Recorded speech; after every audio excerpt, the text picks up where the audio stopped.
Jelang penetapan hasil pemilu 2024, Paslon nomor urut 3 Ganjar Pranowo Mahfud MD siapkan gugatan sengketa Pilpres ke Mahkamah Konstitusi. Kita sudah bersama dengan Todung Mulya Lubis, Deputi Hukum TPN Ganjar Mahfud, dan juga Habibur Rahman, Wakil Ketua Umum Gerindra. Terima kasih, selamat sore Bang Todung dan juga Bang Habib. Ya, selamat sore. Assalamualaikum warahmatullahi wabarakatuh. Waalaikumsalam warahmatullahi wabarakatuh. Selamat sore Bang Todung, selamat sore Bang Habib. Bang Todung, ini bukti apa saja yang sudah disiapkan tim hukum untuk menggugat ke MK, gugatan ke MK? Ya banyak sekali bukti yang sudah kita kumpulkan ya. Selain C1 yang kita sudah dapatkan dari begitu banyak TPS, tentu kita bukti-bukti yang lain ya. Yang kita kumpulkan dan jumlahnya ratusan ya, ribuan ya. Bukti-bukti itu, tapi apakah kita akan sampaikan semuanya itu tentu kami akan putuskan nantinya, dapatkan berikutnya. Tapi selain bukti-bukti yang tertulis ya, kami juga punya saksi fakta yang akan kami hadirkan pada persidangan di MK nantinya. Kami juga mengajukan sejumlah ahli untuk tampil di MK untuk menjelaskan ya mengenai apa yang disebut dengan TSM dan apa dampaknya terhadap voting behavior, perilaku pemilih. Karena kita memang akan lebih banyak fokus kepada pelanggaran, atau saya lebih cenderung menyebut kejahatan TSM. Dan ini bisa dibuktikan sebenarnya. Bisa dibuktikan dari berbagai ilmu pengetahuan. Kalau kita bicara psikologi politik, dampak dari pernyataan-pernyataan, sikap-sikap, kebijakan-kebijakan yang fatalistik itu mempengaruhi perilaku pemilih. Kalau kita lihat dari segi komunikasi politik, kita juga bisa membuktikan bahwa komunikasi politik itu punya dampak terhadap perilaku pemilih.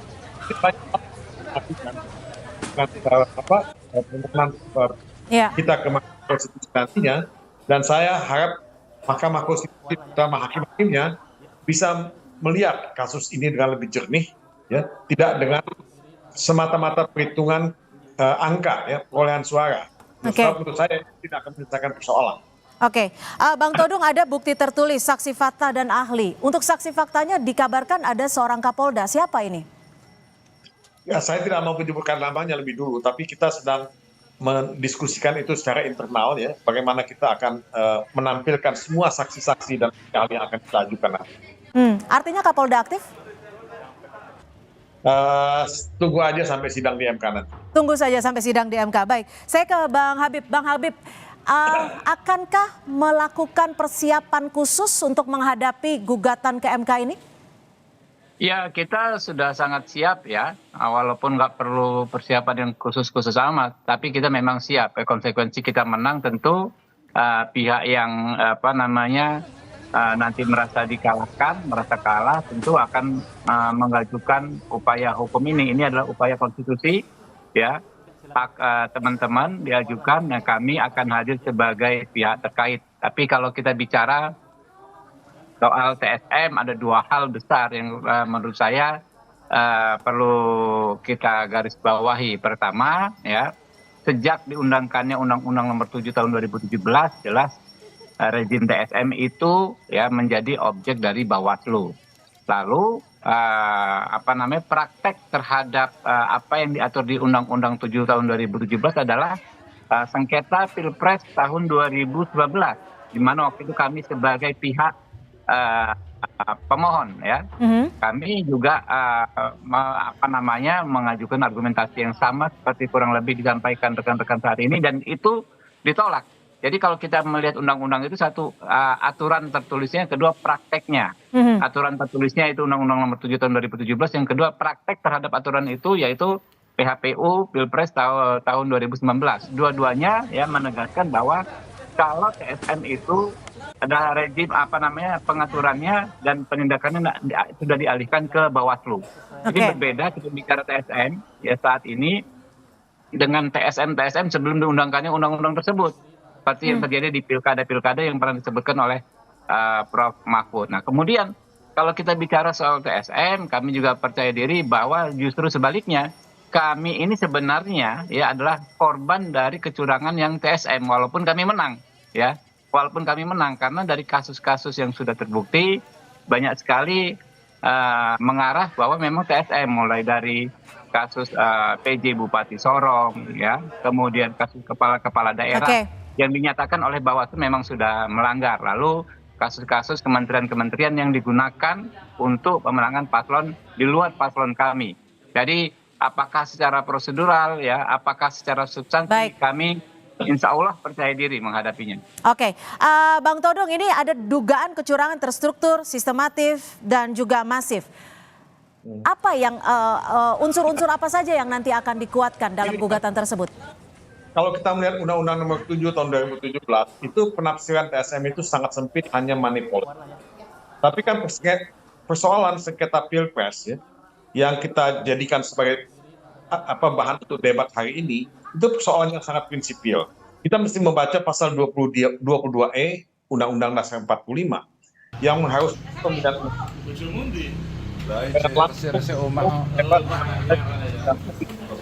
Nah, inilah dasarnya.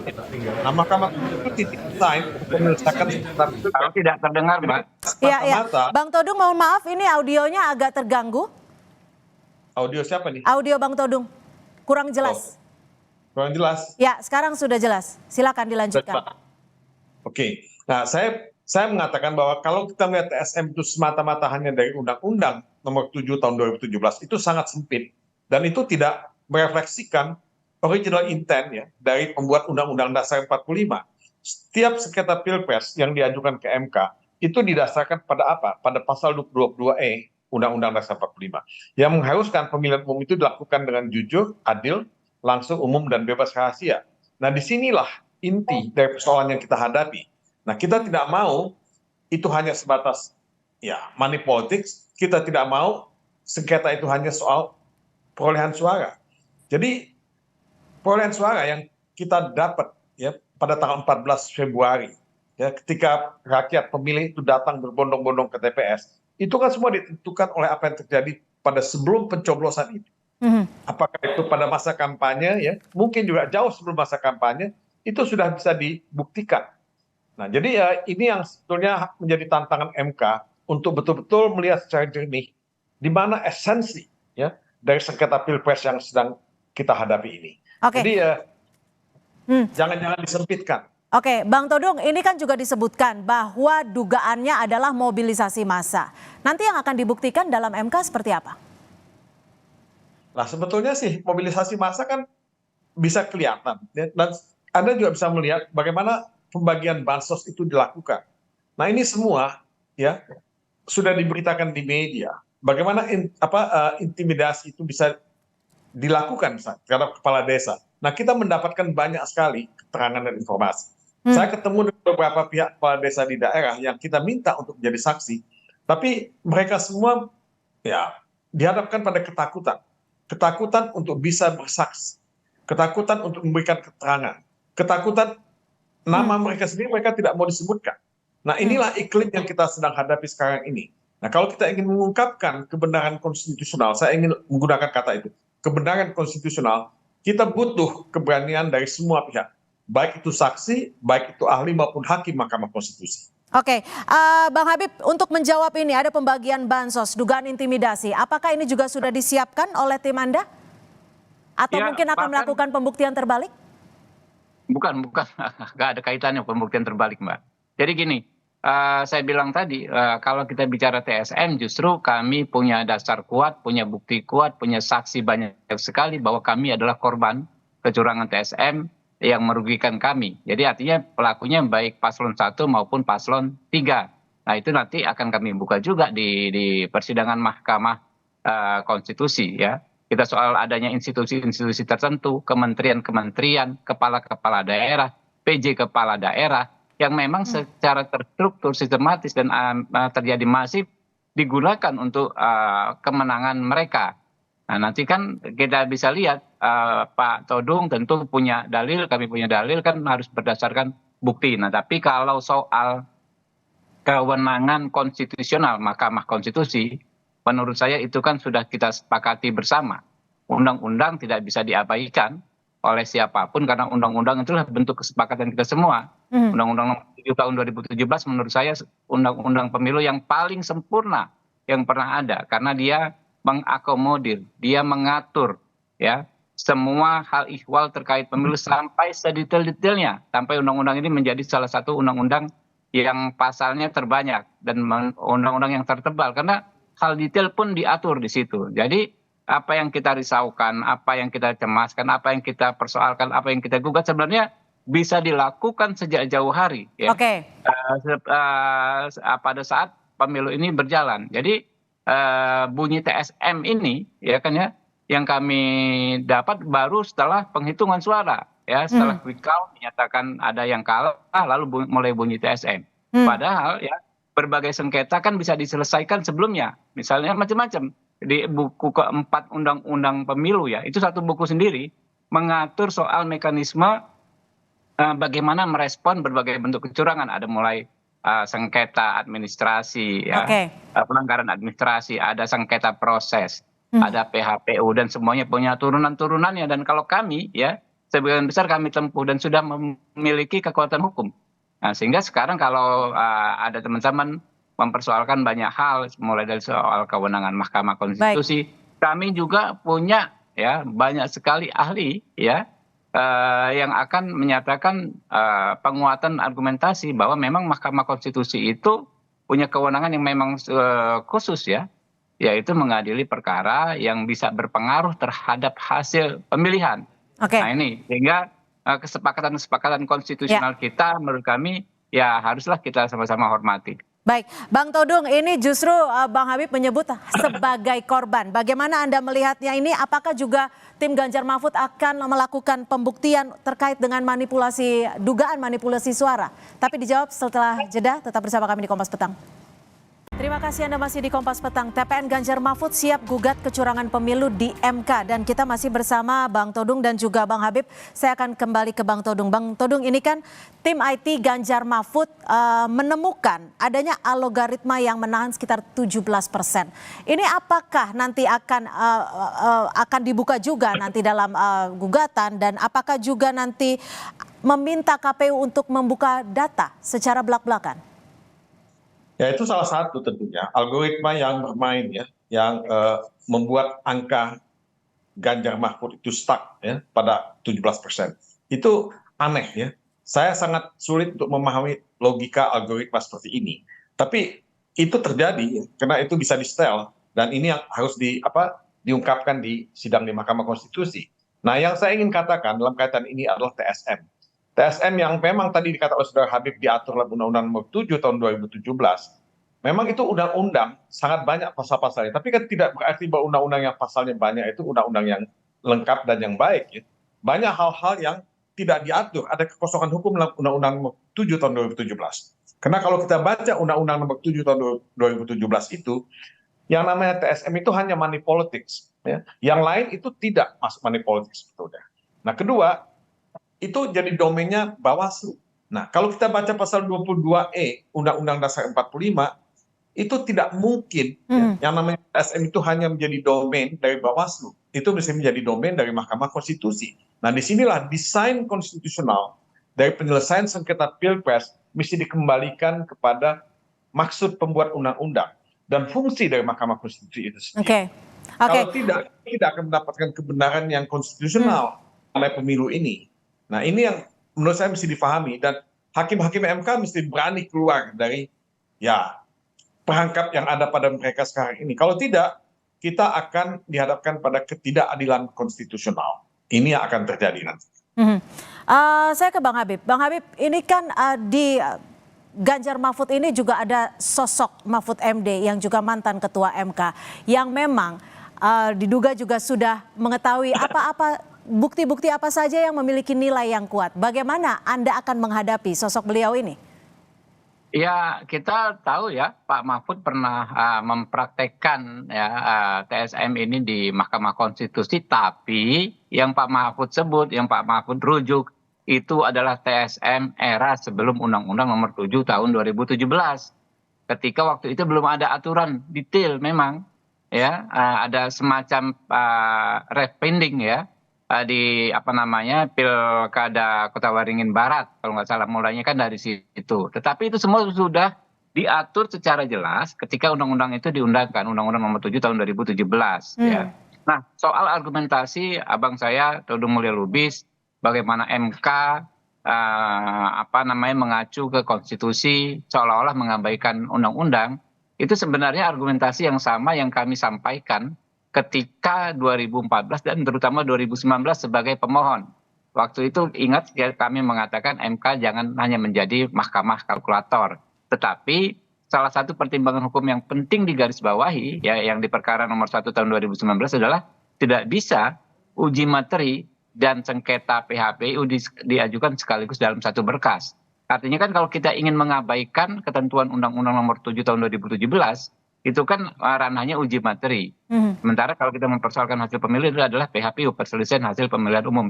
Tidak bisa digabung dalam satu berkas. Nah mungkin memang kalau kita ada kritikan terhadap undang-undang tersebut, ya tentu kita bisa sampaikan, bisa legislative review, bisa yang namanya PHPU, ya silahkan saja, tetapi tidak bisa digabung. Misalnya dengan serta-merta saat itu undang-undang tersebut diabaikan begitu saja. Dan jangan lupa, sepertinya setidaknya 4 hakim MK yang waktu itu mensidangkan perkara 2019, sekarang masih ada. Tetapi kalau saya mengacu kepada putusan-putusan MK ya dalam berbagai hal, mereka ini konsisten ya.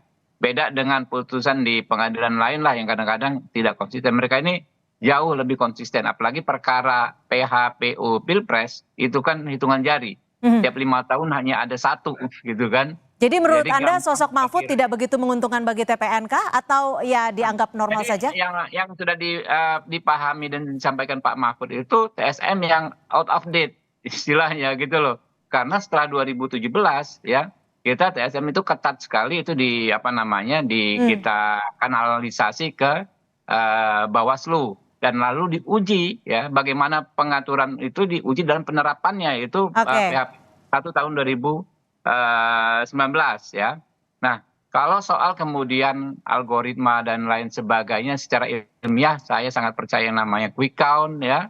Kemudian juga ada situs kawal pemilu ya, semua mengatakan Pak Prabowo Gibran yang menang. Yang paling penting kan ya rekapitulasi berjenjang. Baik, ditahan sampai di situ Bang Habib. Dan itu ya jelas-jelas gitu kan membuktikan bahwa memang pasangan Prabowo Gibran Tapi kalau saksi yang diajukan ini adalah seorang Kapolda, Anda kaget tidak? Atau justru Anda sudah menduga siapa sosoknya? Nggak tahu, silakan saja siapa saja, kita nggak kaget ya. Justru silakan itu hak pemohon nanti mengajukan.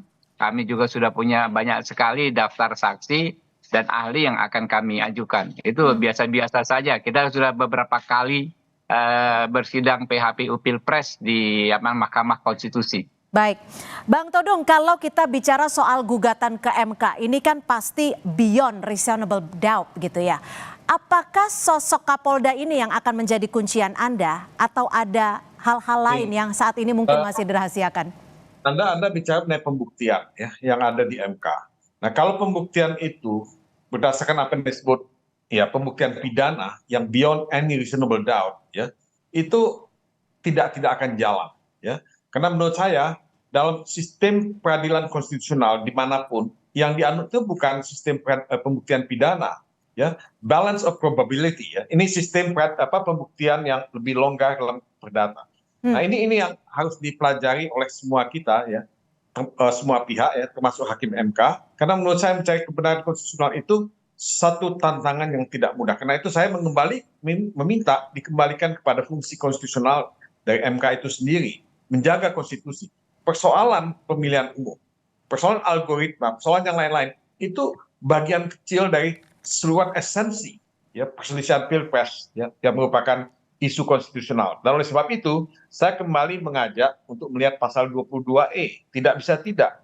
Kalau tadi dikatakan oleh saudara Habib bahwa dia pernah mencoba itu pada sidang MK 2019 dan tidak berhasil, bukan berarti itu tidak harus dicoba. Kita harus terus men-challenge Mahkamah Konstitusi untuk mengubah paradigmanya, memperluas cakrawala pemikirannya, sehingga dia bisa melahirkan kebenaran konstitusional yang kita inginkan. Nah, itu yang kita bisa lakukan. Jadi kita tidak menyerah kepada perangkap Undang-Undang nomor 7 tahun 2017 yang tidak membuka peluang untuk mencari kebenaran konstitusional itu. Oke, Bang Todung, ini kan gugatan kejahatan TSM ini kan sebenarnya bukan main-main. Anda yakin menang?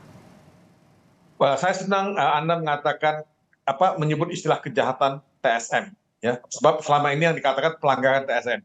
Karena ini memang by design kalau kita mau melihatnya, ini sangat well planned, ya. Nah, kalau kita melihat pola pattern dari pembagian TSM, pembagian bansos, kalau kita melihat pattern pengangkatan pejabat-pejabat ya di daerah sebelum Pilpres, ini semua adalah satu pattern yang bisa membuktikan apa yang disebut terstruktur dan sistematik itu. Jadi kalau Anda tanya apakah saya bisa membuktikan, kita bisa membuktikan. Nepotisme yang dimulai dengan putusan MK nomor 90 itu membuktikan sebetulnya ada satu ya pelanggaran yang sifatnya TSM dan terstruktur, sistematik dan masif itu. Nah, ini kasat mata, ini telanjang dan tidak terlalu sulit untuk membuktikan itu. Baik, terima kasih atas perspektif Anda, Bang Habib. Bu Roman, terima kasih juga atas perspektif Anda sore hari ini, Bang Todung Mulya Lubis. Kita tunggu nanti tanggal mainnya setelah tanggal 20 Maret 2024 ya. Selamat sore. Selamat sore.